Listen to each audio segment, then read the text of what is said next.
नमस्कार बच्चों।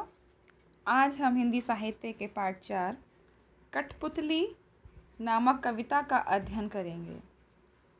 कठपुतली जैसे कि आप नाम से ही जान सकते हैं कि एक खेल है और ये एक कला के रूप में इसको प्रयोग किया जाता है। और ये कला भारत के अलावा अन्य कई देशों में भी देखने को मिलती है, जैसे इंग्लैंड है, अमेरिका है, जापान आदि। और इसका जो प्रयोग है वो मनोरंजन के लिए तो होता ही है, लेकिन मनोरंजन के अलावा शिक्षा में भी और अन्य क्षेत्रों में भी इसका प्रयोग होता है कठपुतली का। ये कला जो है ये भारत देश में जो है 2000 वर्ष पुरानी कला है और जीवन के अनेक प्रसंगों में इसके कठपुतली के माध्यम से प्रस्तुत किया जाता है। बहुत सारे जो हमारे जीवन से संबंधित प्रसंग हैं और यहाँ पर कवि ने जो भवानी प्रसाद मिश्र हैं, इन्होंने भी यहाँ कठपुतली के माध्यम से जो एक मनुष्य है उसके मनोभावों का वर्णन यहाँ पर किया है। तो आइए सबसे पहले हम श्री भवानी प्रसाद मिश्र जी के बारे में जान लें। ये भवानी प्रसाद मिश्र जी का फोटो है। भवानी प्रसाद मिश्र हिंदी के प्रसिद्ध कवि तथा गांधीवादी विचारक थे। गांधी दर्शन का प्रभाव तथा उसकी झलक उनकी कविताओं में साफ देखी जा सकती है। उनका प्रथम संग्रह गीत फरोश अपनी नई शैली के कारण अत्यंत लोकप्रिय हुआ। इनका जन्म 19 मार्च 1913 को होशंगाबाद में हुआ और इनकी मृत्यु 20 फरवरी 1985 को नरसिंहपुर में हुई। इनकी प्रमुख रचनाएं जो हैं वो हैं गीत फरोश, गांधी पंचशती, बनी हुई रस्सी, नीली रेखा तक, दूसरा सप्तक, कठपुतली, खुशबू के शिलालेख, त्रिकाल संध्या आदि। ये सारे जो हैं आदि हैं, ये इनकी रचनाएं हैं। आइए भवानी प्रसाद मिश्र जी की जो रचना हमारे पाठ्यक्रम में है कठपुतली, इसका हम अध्ययन करते हैं। ये कविता है।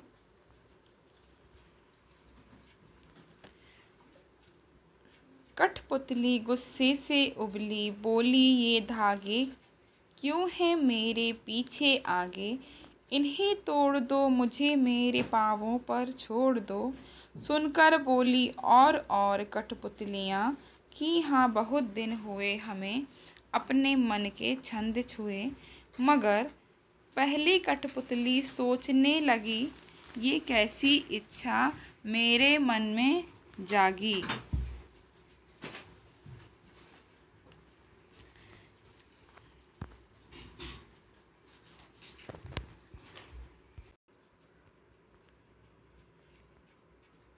कठपुतली गुस्से से उबली, बोली ये धागे। तो यहाँ पर भवानी प्रसाद मिश्र जी बता रहे हैं कि जो कठपुतली है वो अपने मन की व्यथा को यहाँ प्रस्तुत कर रही है, क्योंकि कठपुतली जो है वो धागों के इशारों पर नाचती है। कठपुतली का जो मतलब होता है कि धागे में बांधी जाने वाली गुड़िया है, तो उसको उसका हाथों से उसके शरीर के अंगों से धागे बांध दिए जाते हैं और उन धागों के इशारों पर वह गुड़िया जो है वो नाचती है।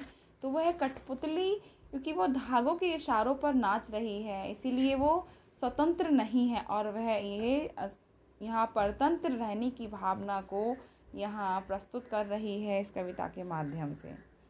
तो कठपुतली गुस्से से उबली, वो परतंत्र है, दूसरों पर आधारित है, जैसे कि धागों पर आधारित है, धागों के बिना वह चल फिर नहीं सकती है।